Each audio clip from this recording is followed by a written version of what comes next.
Қайықтағы тесік. Ескі бір ауылда балықшы шал өмір сүрді.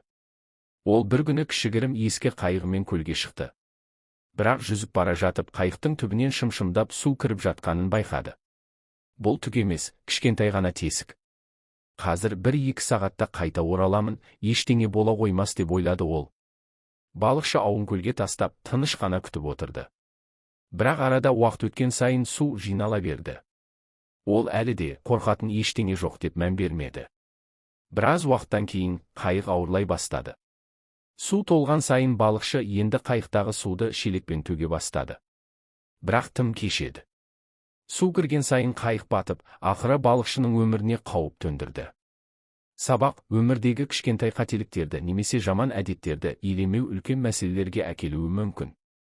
Қазірше ештеңе етпейді деп мән бермеген нәрсе уақыт өте келе қайықты суға батырғандай өміріңізді құрдымға кетіреді.